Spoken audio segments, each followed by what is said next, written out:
right, folks. Happy Halloween to you. With me, Left Eye Ego, as we do a throwback movie for you. That's right, we chose Scream. And I gotta be honest, this movie is an interesting one for me because I'm not even sure. I mean, it's a horror movie, but it's almost like more of like lightheartedness enough that I can rewatch it a lot. Like this has a rewatchability factor that's very, very high, even though I know the ending. Like I know the spoiler. Like I know, the twists and the turns but I still find it so much more rewatchable than even like an M. Night Shyamalan movie or something. Like this movie is like an annual thing for me. I always enjoy watching Scream. So, well, thanks for hanging out with me, buddy. Let's talk about this. What's your impression of Scream? How did this end up on our radar screen for you, my brother? Okay, so I tell everyone how I grew up, and again, I couldn't watch scary movies as a kid because that's demonic. Cut that off. You want to watch a real horror movie, find out what happens when Jesus takes everyone in the rapture and you have to live the tribulation. That's a horror movie. It was either that or I had to watch a Lifetime movie network where, hey, my son went missing for 10 years. Now he's back, but that might not be my son. So those were the genres that we could watch. As I got older, they got a little bit more relaxed, and Scream was one of the movies they kind of let us see. But I think it was because it was when they would do the network specials, like it would be on Fox or it'd be on UPN, Okay. so you could watch the heavily censored version, The TV still, versions of these. yeah, Okay. but still say you saw the movie. But you could tell your friends you saw the movie, unless they asked, did you see the movie or did you watch it on TV? As long as they didn't ask that, I had some street cred as the homeschool kid. So this was one of the movies where I watched it and actually feel it. That's how it came on my radar. So everybody knows too, when I saw Alien, I didn't see it in the theater. I would have been too young to see it in the theater. Right. I saw the TV version and it creeped me out. I was up all night. I couldn't tell them that I watched it. I couldn't let them know that I watched it. I wasn't supposed to watch it. And that's the TV edited version for middle school age. I was still middle school. I was way old to not be creeped out by this, but it just totally creeped me out. So there's no shame, my friend. So for Scream, and again, I want to give a little context, not just for Ego, but for any of you at home, obviously with the gray hair and the balding, you should know I lived through this, right? So for us, Scream was the return of the slasher genre. The slasher genre had kind of gotten old and stale. We didn't care anymore. Jason's been to space.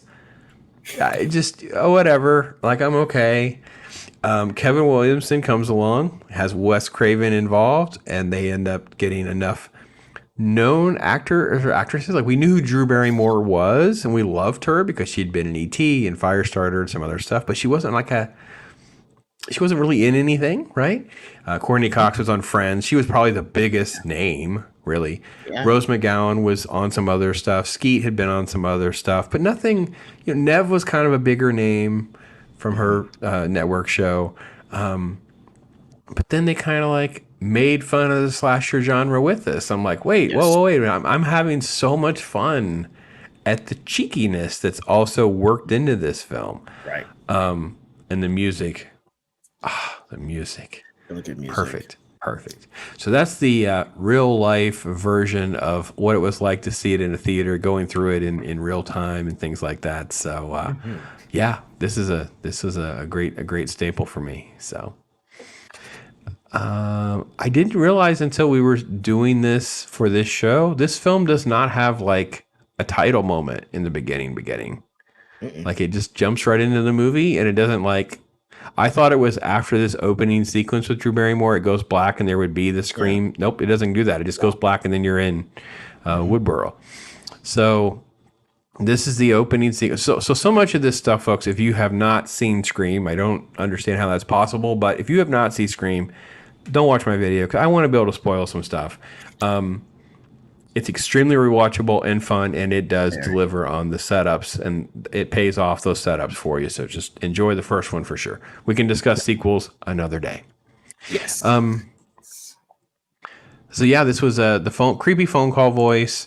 What are you doing? She's very flirty. He's got like the hot guy voice. And it ultimately becomes a little more odd and uncomfortable. He makes a comment about seeing her, not just talking with her, and then it becomes like nasty and mean. I'll gut you like a fish. And then it becomes completely unnerving because she's got the boyfriend, the poor boyfriend, Steve. Yeah. Yeah, boyfriend Steve's tied up at the back, and she has to answer trivia questions to try to keep Steve alive. Yes. Now that you've rewatched this as an adult, and you've probably rewatched this multiple times, Hmm. I mean, how is this opening sequence? I think this is so beautifully done as a craft of making a film because it gives you everything you need. Creepy environment. It's like it's literally the cliche of like the dumb busty girl, but not like Hmm. taking advantage of that. You know what I mean? It's not taking advantage of the cliches and tropes. It's giving us a little bit of it, but they're giving us some nuance. No, I mean, I think for me, it was the fact that, the initial watch was the fact, like, oh my goodness, it's the girl from ET. She's definitely going to make it. And that was the Okay. first thought I had. Okay. But upon rewatch, it was just, you kind of have to go into the mindset of, hey, this is more or less when caller ID was new, but it wasn't something everyone had. So it was when it was a delight to get a phone call. It's like, oh my goodness, who could this be? My boyfriend could be a bill collector. I'm rolling the dice here, but someone's calling the house. It feels important. But I mean, even in the discussion, it goes from something that's flirtatious to mild fear to outright panic to the stakes are if you don't answer this correctly, someone you care about is no longer going to be around. And it does it within what I'd say 180 seconds. So we didn't Mm. see 3 minutes. I mean, if you do think that you could go through all of those things within 180 seconds, you wouldn't believe me, especially the way that they make cinema now. They want to take you through each emotion, and we have to talk about it, and it has to be exposition. And Scream didn't give you any chance to do that within the first 3 minutes. No, we're only 6 minutes in. Steve's gone, and then spoiler alert, she's not gonna make it out. But we're gonna skip Mhm. over that a little bit. Oh yeah. Parents come home and they find her. So that sequence is 13 minutes or so, Mhm. roughly 13 minutes before we end up with Skeet and Nev, right? So we end up with Billy Loomis coming through the window and meeting our Sydney Prescott, our strong female lead. Yeah, I have to be honest. If you're in the opening sequence of a scary movie, a horror movie, the odds of you making it out of this film is actually like 5% chance. It's extremely rare that you're making it out of the movie. So I did not expect Drew to make it, but I will admit that it was still very because what they did in that opening sequence was they gave you all these rules. They told you how the killer is going to communicate with people. They explain away like how will everybody not know, and they didn't just do star 69 or they didn't, So they did a little bit of that. He appears to be everywhere at once, right? Mhm. They do that. Obviously, they set up the knife. They set up a couple of the little things that that show up throughout the entire franchise. So I guess the weird thing for me when the rewatch is this is the fact that I forgot that Scream and The Craft came out within 6 months of each other. oh So yeah, yeah, yes, so Skeet, the boyfriend, and Nev Campbell's character, right. they were both in The Craft. So I guess that's why I got confused when I watched it because it's kind of like Skeet and his other character in The Craft were kind of playing the same guy. But I was like, why does he Oh, look okay. so familiar? But go ahead, yeah. That's true, right? I don't even know. So, okay, Craft came out in May, May, yeah, all right, and Scream was out December. It in was December. The technically end of, it's weird. It's a December. It's like almost a Christmas movie. It's weird.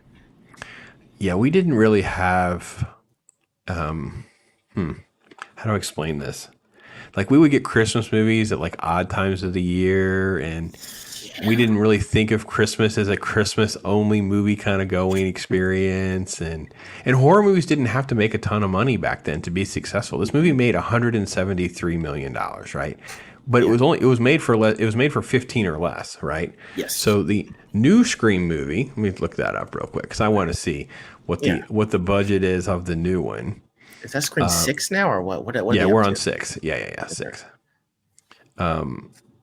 Other budget was only 35. Okay. It made almost the same. It made 169 with today's inflation. That is not a good number. But Mhm. yeah, it was just, I gotta be honest, it was just a good movie. You Yeah. just wanted to go see it and have a good time, and you enjoyed it. And you were like, I could sit through that again. I Yeah. don't know that I remember going to see this in theaters like multiple times or anything like that, but it would have been something you would have got right away on home Yes. video. So yeah, Yes. Yes. yeah. Yes. Again, the setup here, we get setup of all of the stereotypes. We get the virgin tropes, her boyfriend girlfriend stuff, done pretty well. It's all cutesy stuff before you get to the aftermath of the murder in the world, and then we have all the setup of some different characters with the friends and who everybody is and that kind of thing. So yeah, I liked all this. And this felt very much like life in 1996 for the most part. Yes. It did. Really did. Yeah. And Jamie Kennedy. Randy, Randy, Randy. Goodness. Yeah, I Oh mean, yeah. Jamie Kennedy. What do we say? Jamie Kennedy. We love I, Jamie Kennedy. I got to be I honest. I do. wish I could say we didn't. We didn't. We love Jamie Kennedy. He was one of us. He was like a nerd. He was like, Yes. Yes. And I just like the fact that when it came down to it, he had to explain to everyone the rules, which is yeah, we get to something that that, scene. Yeah. yeah, I just like that that's the character he wound up playing with this. With all the tropes, Jamie Kennedy, the nerd, explained the rules to everyone. It was Yeah. beautiful. But Then we quickly get through the backstory of the mom. The mom passed away a year ago. They allow the TV to be a little bit of that exposition, so it fits very well because it's fast because it's on TV. It's like we're not going to spend a lot of time on it, so it moves very quickly. She nods off and falls asleep, and it's dark. And then we're going to have her interaction with an attack, and she doesn't believe it. And of course, he's in the house, and the struggle is real. So this was. I think this door thing was written in after the fact. I think it just happened to okay. be in the house so that they filmed in, and it was like something that they wrote in. I don't think Oh, this was okay. actually in the original story, or it was in the screenwriter had it in his house when he was a kid or something. Or anyway, this was a very interesting dynamic that had not been done before. The idea that you would be able to so easily barricade your door by using Right. the other door. That's normally not how doors work. They don't usually open into each Open other up like that that. way. Yeah. All right, so then he's falsely presumed to be guilty because he's there. They find a mask and he has a phone. And then everybody starts showing up, including our introduction to Gale Weathers. And we get a little quick introduction to Dewey, the deputy, a couple times. I have to be honest, even though I've watched this film, I don't even know how many times, right? Yeah. That Rose McGowan's character, Tatum, is Dewey's sister. Like, it just always, every time it comes up in this movie, I'm always like, okay, Where'd that come I from? forgot. Yeah. Yeah, I just did. Yeah, okay. If you say so. It never clicks. She's just best friend. She's not Dewey's sister.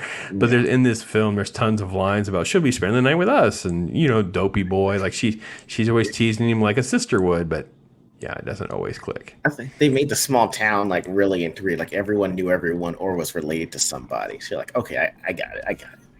Yeah, this is definitely felt small town America. Definitely back in the day, for sure, for sure. Police station stuff. Henry Winkler, by the way, comes into play at one point where that's kind of funny. Yeah, Dewey. They're going to spend the night. She gets another phone call, and if she realizes that it can't be Billy, Boyfriend, yeah. and in her mom's case, she had actually testified against this guy that mom was with. So he's in jail for mom's murder because she thought that was. So now everything is in question. Everything that Sydney knew, though, the ground is now turned to sand and it's all falling away.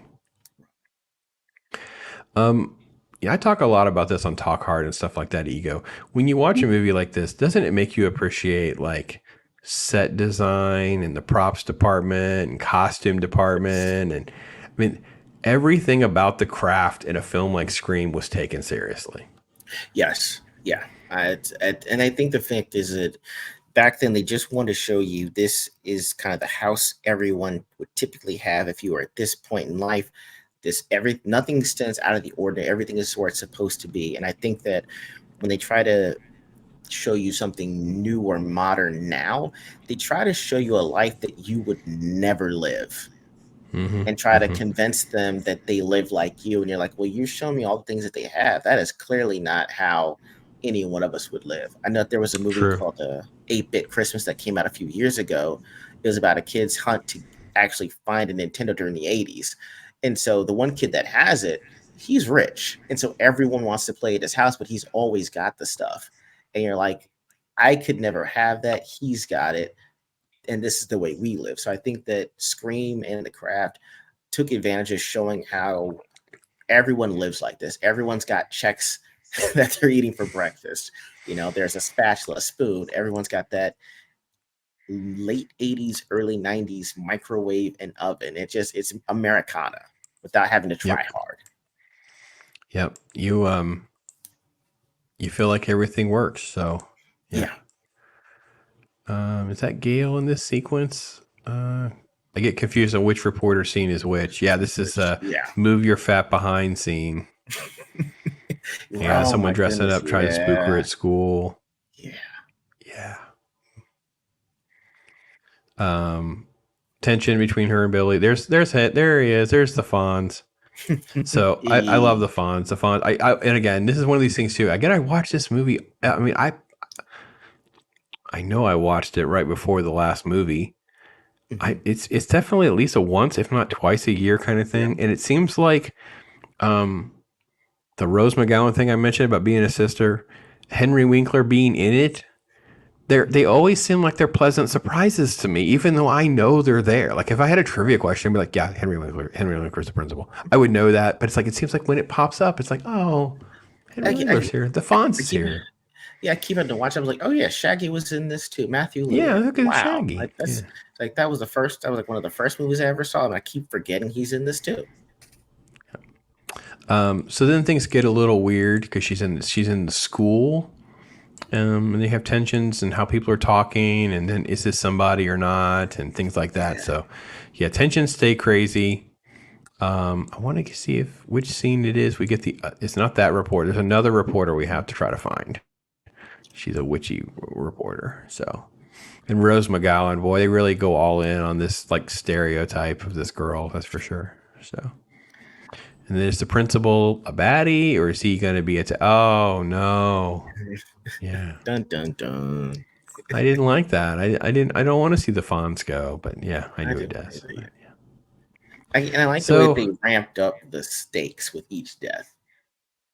Oh yeah, you just feel like even though they're characters that you like, you know, because everyone in the audience is like, who hates Henry Winkler? Like we have a very short list of celebrities that even if they're kooky in real life, that everyone still loves. Like I think Dolly Parton is on that list. Denzel Washington is on that list. It's a pretty short list, but I got to put the Fonz on the list. I think everyone kind of likes Henry Winkler. When Henry Winkler finally leaves, it's gonna be a rough day. We need to have a Fonzie day. It's gonna be, you know, yeah.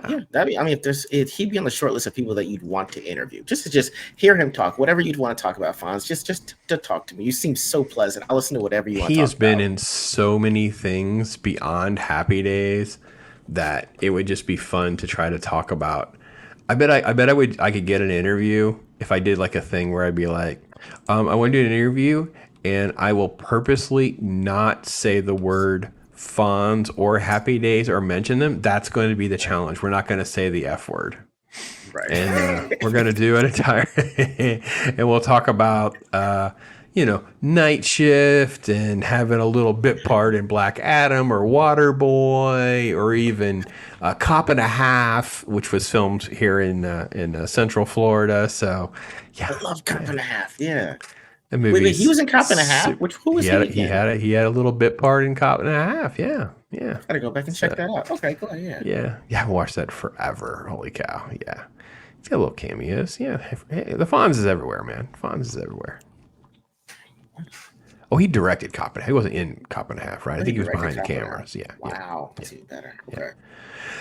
Okay. So yeah, let's move forward a little bit. Again, I'm trying not to we have to kind of stall at one point in case there is somebody who doesn't want the whole thing completely spoiled for you. Video store stuff, obviously. I miss it. So this is an interesting one because this is not.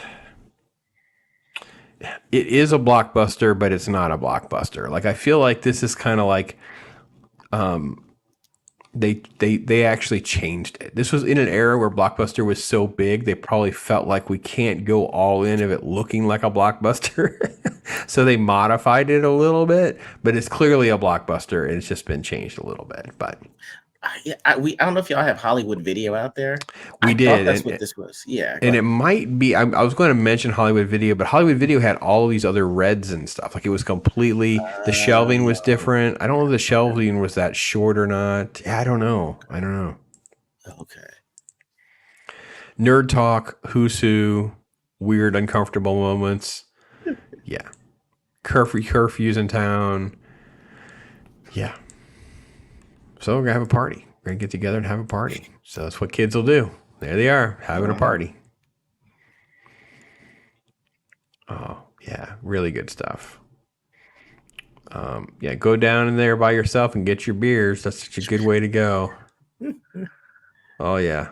It is badly for her, too. And it's like total cliched, right? Isn't there like a total... Yeah. Oh, you're trying to get the... Yeah, oh my goodness. Yeah, it's like the refrigerator shot where it's like, yeah, she's just like, it's, yeah, they go all in on that. And this is where he starts telling the rules, right? We start having rules. Yes. Cameras in the house, they can see everything. And they're going to have their romantic moment. And he's laying out all the rules, like don't have sex and don't do this and never say I'm going to be right back. Yeah. I appreciated that, yeah.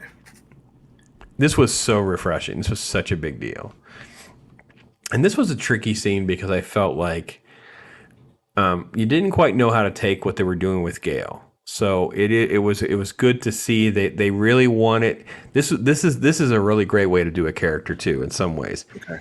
It's really one of the hardest things to write is the greedy character, the character that wants all. They want to be seen as a good person, but they're filthy greedy. They want their career. They'll do anything for this scoop, but they'll be your friend and they'll have your back. I mean, it's just like it's a very multifaceted real life person. Because that's a lot of people that we know. It is. That's a lot. They are a good person and have your back, but they'll be the first one to exploit you on Instagram. Yes. Definitely. I got your back, Ego. Yeah, man. I was with Ego today, and I had his back, man. I'm the best. I mean, it is that. That's Gail Weathers. She is that person. That is hard to capture. So they did a really good job. It's a nuance that I'm not sure everybody picks up on. Very true. All right, craziness. They're. She's doomed. She's had sex, and then of course it gets crazy.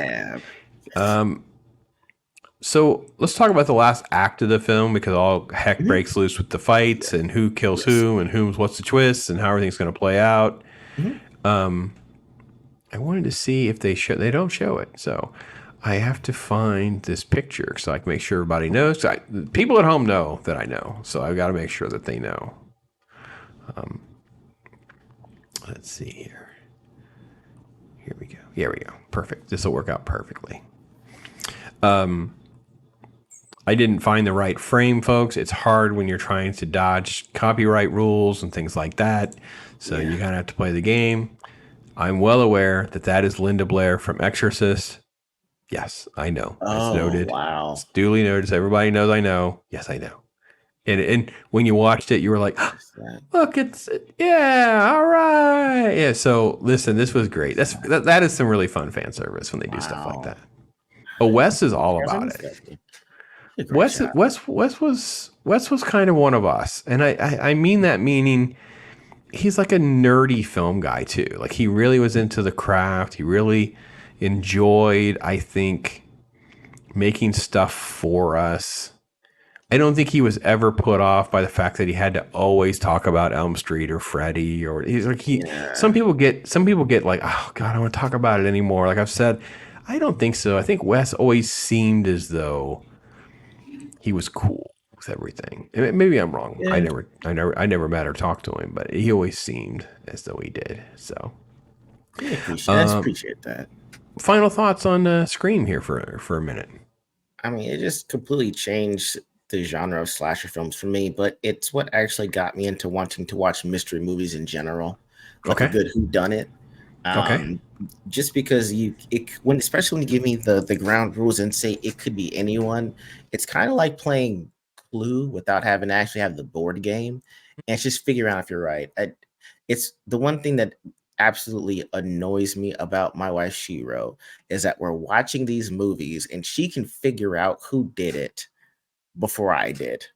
She was like, "Wait, you didn't know that?" I'm like, "I know it now." But yeah, it's fun trying to figure it out. But and I See, think you a have lot to of it started with cheat. that What you have to movie. do now is you're going to have to pause the movie or have her say, I know who did it. Okay, pause the movie. And then make her write it on a piece of paper and put it down and prove that she's actually right and she's not just punking you Ooh, for game. I'm gonna do that. Okay, you know what? You I know what I'm think we saying? So might. like you should do it. Oh, Let's say you watch a movie that you've never seen before and you ooh, pause every 30 minutes and you have an index card that says this is who I think did it. And then in an hour mark and then at an hour and a half mark and then the big that'd be a cool way to do a reaction video for a whodunit. Am I no. right? Yeah, that's ooh. I need to do okay. That's what we're doing. We're gonna be betting chores and stuff on this Oh, too because she doesn't like ooh, see? steaks. If you guys could do Oh, like the honest, like, because that would be a really cool way to do like a reaction video. Like you do a oh, whodunit, you do 30 minutes in, you have an index card, you each write your choice, like who's who, right? Put it in an envelope so neither one of you can see what it is, so it's hidden. And then at the hour mark, you guess again, and then at the hour and a half, because that way you could still just be doubling down. You figured it out 30 minutes in, you just knew who it was. But that way you would see, oh, I changed my mind. So it'd be kind of funny too, because you thought it was so and so, they died, they're dead by the halfway mark, and oh, well, I thought it was so and so, and you're not like out. It's not like a yeah. one guess only. It's like you flunk. You could have more of enjoyment if you have two or three guesses. Oh, I'm gonna do that. We have so See, many I have movies that we haven't rewrote seen. Oh, the channel's direction for movie reactions now. So oh yeah. it's what I do here. Okay.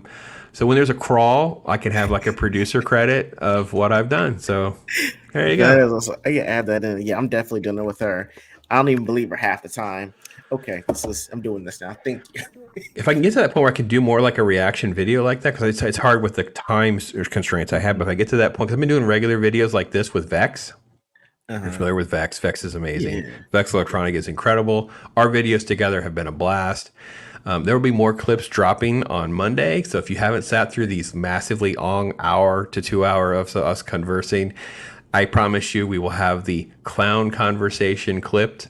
So yes, she does call me out about my clown issues, and that is clipped out. And you will definitely see us go toe to toe about the great question of alien versus aliens. So I thought that was kind of fun Okay. for us to have a brief little snippet there. Yeah, no, I think that's a great way to do whodunit. You said Scream changed the game for you, but this changed the game for everybody Yeah. because Yeah. Kevin Williamson went from this. Let me double check the credits because I want to make sure I get my timeline right. Because I think he did Okay. Faculty first, but let me make sure. That's him. Oh yeah, he's got a bunch of these credits, brother. He did Oh boy. H2O, so Halloween starts over. Yeah. Yeah, H2O was a huge deal because Halloween was sort of also like, yeah, whatever. In the Okay, Dolphins. so he Yeah. did Scream first. And again, these were already Yeah. pre-written, so bear Yeah. with my timeline. Okay. Scream, I Know What You Did Last Summer, Scream 2, Faculty, and then I don't quite get some of these other movies like Mhm. Teaching Mrs. Tingle or Wasteland. That didn't quite make a sense for me, but he's not listed as H2O. I am 100% sure he's associated with Halloween H2O. Hold on. Wait, I'm missing Okay. something. Teaching Mrs. Tingle sounds so familiar. Okay, he got a story credit. He didn't write the screenplay, and Steve Okay. Miner directed it. So, but trust me. Oh, it says uncredited story on H2O. Trust me, folks. When H2O came out, we all knew it was Kevin Williams. This wasn't even like a thing. Like I don't even. Wow, that was a weird thing. Trust me. it was Scream, it was Faculty. I Knew What You Did Last Summer, and his fingers were all over H2O, and it made it interesting again. We're like, Yeah, cool, this is down, let's do it again. I don't care for the one that comes after it, but that's okay. yeah. Yeah, this changed the game. We had slasher movies again. We're like, wow, this is cool. We can have slasher movies Yeah, again. We can have fun death movies again. Yeah, huge for years. This went on for years, to be wow, that's a honest. really good run too. Wow. Yeah, this went on for a while. He does also have a really good knack for having some fun flavor on like the sequel for this. I think he's kind of come and gone on a couple of the other ones. He did a lot of work on obviously Dawson's Creek, but he also got to do a lot of work on Vampire Diaries. Yeah, Okay. he's got a career that's really, really interesting. Yeah. Now he also has some stuff that's, you know, kind of a miss. Like I'm no big fan of some of the stuff that he's done, but yeah, he's got a really good run. Yeah. Man. He tried to direct Teaching Mrs. Tingle. That was not for me. I don't think I've ever watched that one again. Yeah, I saw it once and it came and it went. I can't remember Yeah. what it was about. Yeah, go ahead. Yeah. Yeah. So yeah, that's a Scream is one of these like most rewatchable of the horror genre films because it's not a Yes. hardcore horror, a difficult to watch horror movie or anything like that. So anyway, that was our Halloween toast there, brother. Anything else you can think of you want to throw in real quick? As a horror movie, I mean, that's kind of where it starts for me. The rest of them will get into like the possession type movies. And I told everyone what happened when I tried to watch Paranormal Activity. It freaked me out. And I think I didn't watch another horror movie for like 6 or 7 years after that one. Mm, It scared me so much. But that was Scream was the movie that started for me that you could say it can be a mystery, it can be parts comedy, and parts just slasher film without hmm overdoing one of those three. So Right. I really enjoyed watching it. It does have a high rewatch value. I can't believe I actually watched up to Scream 4 and then it just got to be too much. Once you started introducing um social media and internet, it kind of just the I magic of gotta it be kind of falls honest. away. I can still like. So here's my thing. I can also say these are like 5-star rule. Like for those of you at home never watched before, 5-star system. I'm not playing anymore with this IMDb 10-star system or the Rotten It's Tomatoes just too thing. many. It's I'm too not doing it many. anymore. 5-star Yeah. system. We're going backwards to the 5-star system because you could say a 2.5-star to 3-star movie was a good movie, and then the fours are Yes. the excellent movies. The fives are unicorns.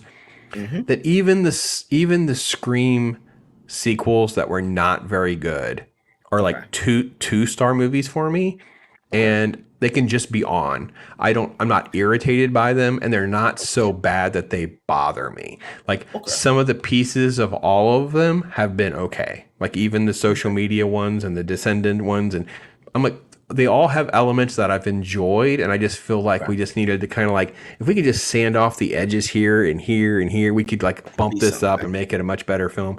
They're never trash, right? It's not like when I Got it. say I'm not sitting through like the fourth Aliens movie ever again. I'm just not doing it. I'm just there's certain things where you're like, well, what do you mean you didn't watch Jaws 4? I'm like, I don't even know what you're talking about. I'm not even acknowledging that film exists. I don't need to talk about it. It doesn't. They don't launch and jump out of water. I'm not. No, no. So none of the Scream movies are in that category, right? I'll never sit Okay. through. So again, hot take for some of you. I hate the Rob Zombie Halloween movies. I can't stand them. I They're think he weird. messes up everything that made Mike Myers a boogeyman. Like it made it interesting. Now it becomes like this child abuse story, and like no, no, no, no. Yes. He's just evil. He is not a victim of society and culture and parents. And no, no, no. I Yeah, refuse to acknowledge it. and I saw that one. Hmm? It's like that's kind of depressing. It's like I'm I not would have supposed to have liked sympathy this for Michael movie. Myers. Yeah. I would have liked it so much more. It just was if it wasn't a Halloween movie, which is the story of so many things in our life. So, folks, I hope you have a good one. If you're watching this tonight on Halloween, talk hard.